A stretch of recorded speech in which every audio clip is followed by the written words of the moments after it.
എന്താ ഇത്? മറ്റൊന്നും തോന്നരുത്. ഇന്നത്തെ കാലത്ത് ഒരു പെൺകുട്ടിയെ വിവാഹം കഴിച്ച് അയക്കാനുള്ള ബുദ്ധിമുട്ട് എന്താണെന്ന് എനിക്കറിയാം.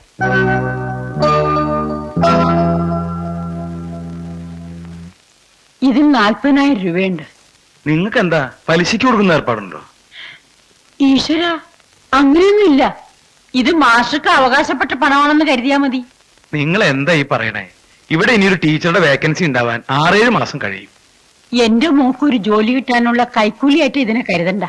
പിന്നെ എന്താ നിങ്ങളുടെ ഉദ്ദേശം? ഒരു കാര്യമില്ലാതെ 40,000 രൂപ കൊണ്ടുവന്ന് തരാൻ നിങ്ങൾക്ക് എന്താ വട്ടുണ്ടോ? മാസം ഒന്നും ഇടാന്നാട്ടെ, കൈമേന്ന് വിടൂ. ഇവിടെ വരിക.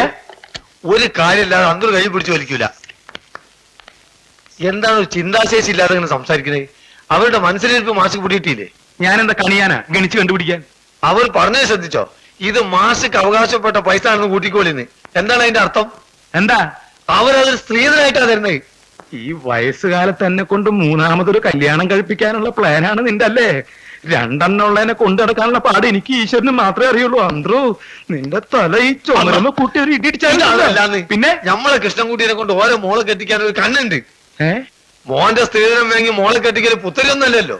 അവരെങ്ങനെ പറഞ്ഞ? ഇതൊക്കെ എന്നെ അപ്പൊ വിസ്തരിച്ച് പറഞ്ഞു. ഭർത്താവും കേട്ടാൽ അറിഞ്ഞൂടെ? ഞാനിപ്പോ എന്താ വേണ്ടേ? ഒന്നും വേണ്ട, നിങ്ങൾ പോയ പൈസ വാങ്ങും. എന്നാ താങ്കൾ വന്നേ. നിങ്ങളെ കൈ പിടിച്ചിരിക്കുന്നതിന് ചെറിയ കുട്ടിയെത്താണ് ഞാൻ. എന്താ പറയാനുണ്ടെന്ന് പറഞ്ഞേ? പറയാം, പക്ഷെ അതിനു മുമ്പ് ഒരു മുന്നറിയിപ്പുണ്ട്. ഇഷ്ടപ്പെട്ടില്ലെങ്കിൽ ഇഷ്ടപ്പെട്ടില്ല എന്ന് സമാധാനമായിട്ട് പറഞ്ഞാൽ എനിക്ക് മനസ്സിലാവും. വെറുതെ വെളിച്ചപ്പാട് തുള്ളരുത്. മാഷ് കാര്യം പറ, എന്നിട്ട് തീരുമാനിക്കാൻ തുള്ളണോ വേണ്ടായോന്ന്. എന്നാ കാര്യമൊന്നുമില്ല, ഞാൻ പറയുന്നില്ല. പറ എന്റെ മാഷ്, പെണ്ണങ്ങല്ലേ? വേണ്ട, പറയുന്നേ. അതെ, വലിയ കോയിക്കൽ തറവാട്ടുകാരായിട്ടൊരു ബന്ധുത്വം ഉണ്ടാവാന്ന് പറഞ്ഞാൽ നമുക്കതൊരു അഭിമാനാ. അല്ലെന്ന് ഞാൻ പറഞ്ഞു. ഞാൻ പറഞ്ഞു തീരട്ടെ, അതിനുമുമ്പ് നീ അതിന്റെ മൂളി കയറി ചാടി പിടിച്ചാലോ? രാധികയുടെ കാര്യല്ലേ പറയാൻ പോണത്. ഇനി ഒന്നും പറയണ്ട, നല്ലൊരു മുഹൂർത്തം നോക്കി കല്യാണം അങ്ങ് നടത്തുക. അപ്പോ നിനക്ക് എതിർപ്പൊന്നുമില്ലേ? എതിർപ്പോ? ഇതെന്റെ ഒരു വാശിയും കൂടെയാ.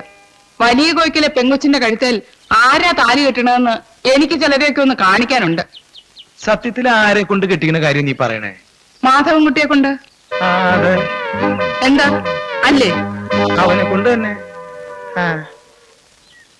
നല്ല കോളാ കോള്. ഇപ്പൊ തന്നെ ഞാൻ പെട്ടാനെ.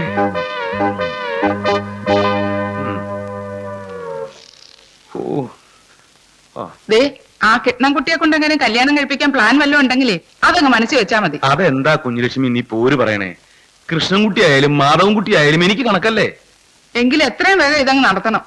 അല്ല, അമ്മൂന്റെ കല്യാണം കഴിഞ്ഞിട്ട് പോരെ? രണ്ടും ഒരുമിച്ച് നടത്താൻ എനിക്ക് എതിർപ്പൊന്നുമില്ല. രണ്ടും കൂടെ ഒരുമിച്ച് നടത്താന്ന് പറഞ്ഞാൽ എന്താ കുഴപ്പം? അല്ല, ആ കുട്ടി സ്കൂളിൽ ജോയിൻ ചെയ്തിട്ട് പോരെ? മതി. അതിന് ഞാനൊരു വഴി പറയട്ടെ. ആ പിഷാരടി മാഷിന് റിട്ടയർഡ് ആവാൻ 6 മാസം കൊണ്ടല്ലേ ഉള്ളൂ. മാഷെ കൊണ്ട് ലീവ് എടുപ്പിക്കണം.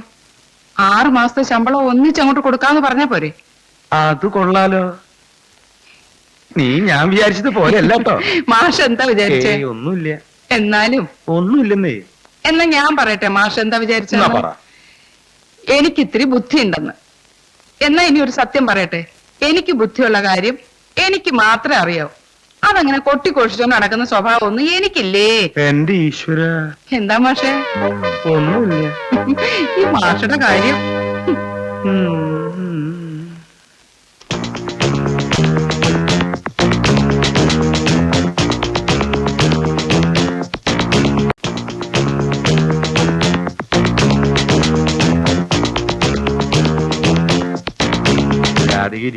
ഞാൻ നിന്നോളാം. അധികം ഭവ്യത കാണിക്കുന്നത് എനിക്കിഷ്ടല്ല. വേറൊന്നും കൊണ്ടല്ല, പിന്നെ പിന്നെ ആവുമ്പോ അതൊരു ബുദ്ധിമുട്ടാവും. അതുകൊണ്ടാ. ഇങ്ങോട്ട് ഇന്നു മോളെ, മാഷല്ലേ പറയുന്നത്? മാഷ് വിളിച്ചോ? താൻ ആ പിഷാരടി മാഷ വിളിച്ചേ? ഓ,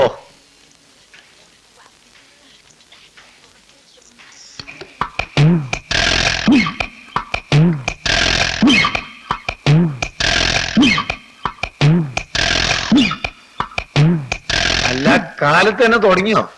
എന്താ തനിക്ക് അടിക്കണോ? അല്ല, ഞമ്മക്ക് വേണ്ട, ഹറാമല്ലേ. അല്ലെ ഇപ്പൊ ഞമ്മളെ വകയിലും വരില്ല ഒരു കുപ്പി ദശമല്ലാഷ്ടവിടെ. പിന്നെ ഞങ്ങളെ കുറുപ്പാശ് വിളിക്കുന്നുണ്ട്. എന്നെയോ? അതെ, മറ്റേ പാർട്ടി വന്നിട്ടുണ്ട്. ഏത് പാർട്ടി? നമ്മളെ വലിയ കോയിക്കലേന്ന്. ഓ അത് ശരി. ഇതൊന്ന് അരച്ചു പോയിക്കൂടാന്ന് പോകുമ്പോ മൂപ്പര വിചാരം ദശമൂലാരിഷ്ടത്തിന് വേറെ ആർക്കും അറിയില്ല. എന്താ അത് പാവം.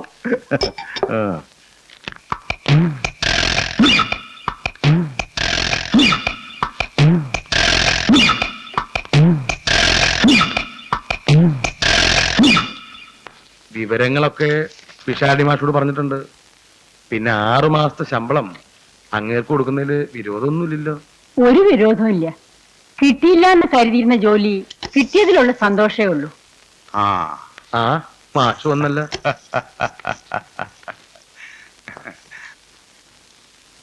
ഇരുന്നോളൂ ഇരുന്നോളൂന്നേ. മാഷ് ഇരുന്നോളൂ. വിനയം, അച്ചടക്കം, അധ്യാപക ജീവിതത്തിൽ ഇത് രണ്ടും വളരെ പ്രധാനമാണ്. അത് രണ്ടും കുട്ടിക്ക് കുട്ടിയുടെ പേരെന്താ? രാധിക. ആ രാധികയ്ക്കുണ്ട്. അത് ഉണ്ടാവാതെ വയ്യല്ലോ. വലിയ കോയിക്കല്ലേ സുധാകരവർമ്മയുടെ മകളല്ലേ? വിവരങ്ങളൊക്കെ ഞാൻ പറഞ്ഞതാ മാഷേ. മാഷിന്റെ സന്മനസ്സിന് നന്ദി ഒന്നും പറയണ്ട. സന്മനസ്സുകൊണ്ടല്ല ഞാൻ ഇതിന് സമ്മതിച്ചത്, വൈയായിക കൊണ്ടാ. ഇപ്പോഴത്തെ കുട്ടികളോട് മല്ലടിക്കാനുള്ള ആരോഗ്യം എനിക്കില്ല. സത്യം പറഞ്ഞ മടുത്തു തന്നെ പറയാം. ഈ ജീവിതത്തിലാണെങ്കില് അപ്പോഴേ തന്റെ പഴംപുരാണം കേൾക്കാനല്ല ഞാൻ വിളിപ്പിച്ചത്. നേരിട്ട് കണ്ട് കാര്യങ്ങൾ തീരുമാനിച്ച എനിക്കൊരു മനസമാധാനം ഉണ്ടാവുമല്ലോ എന്ന് വിചാരിച്ചിട്ടാ. മാഷ് പറഞ്ഞോട്ടെ, അനുഭവമുള്ളവരുടെ ഉപദേശമാവുമ്പോ. ഇങ്ങേരി തുടങ്ങിയാ പിന്നെ ഇപ്പോഴും ഒന്നൊരു ഫുൾ സ്റ്റോപ്പ് ഉണ്ടാവില്ല. ഞങ്ങള് തമ്മിൽ കൂടിയാൽ ഇങ്ങനെ തന്നെയാ. ആ എന്നാ കേട്ടോ, ഞാൻ കാരണം തനിക്ക് ഒരു സമാധാനക്കുറവും വേണ്ട. സകല ഡിമാൻഡുകളും ഞാനിതാ ഇപ്പൊ തന്നെ അംഗീകരിച്ചിരിക്കുന്നു. പോലെ മതി.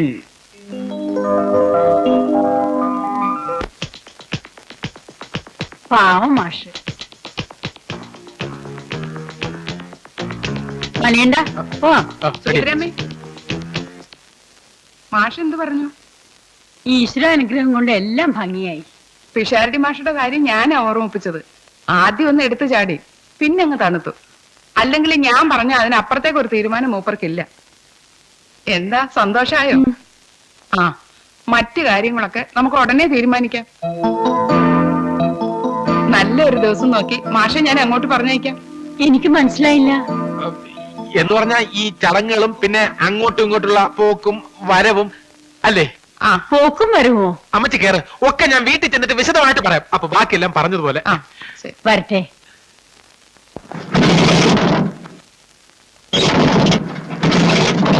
വരട്ടെ. ഓ പോയിട്ട് വരും.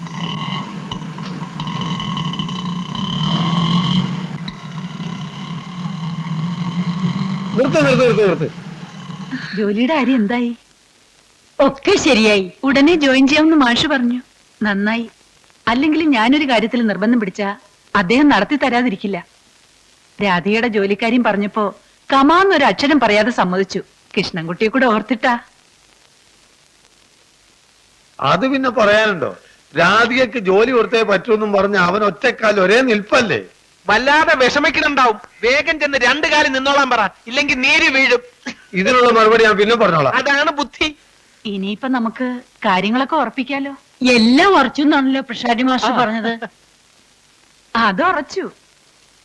അതിനി മാറ്റമൊന്നും ഉണ്ടാവാതെ ഞാൻ നോക്കിക്കോളാം. ഞാൻ പറഞ്ഞത് മറ്റേ കാര്യാ. ആ കാര്യം ഈ കാര്യവും മറ്റേ കാര്യവും എല്ലാം അതൊന്നും ഇപ്പൊ നമ്മൾ ഇവിടെ വെച്ച് സംസാരിക്കുന്നത് ശരിയല്ല. നല്ലൊരു ദിവസം നോക്കി ഞാൻ മാഷെ വീട്ടിലേക്ക് അയക്കാം. അതാണ് അതിന്റെ ശരി. എന്നാ സമയമായി, വേഗം നോക്കല്ലേ. വരട്ടെ. ശരി. അപ്പൊ ബാക്കിയെല്ലാം പറഞ്ഞ പോലെ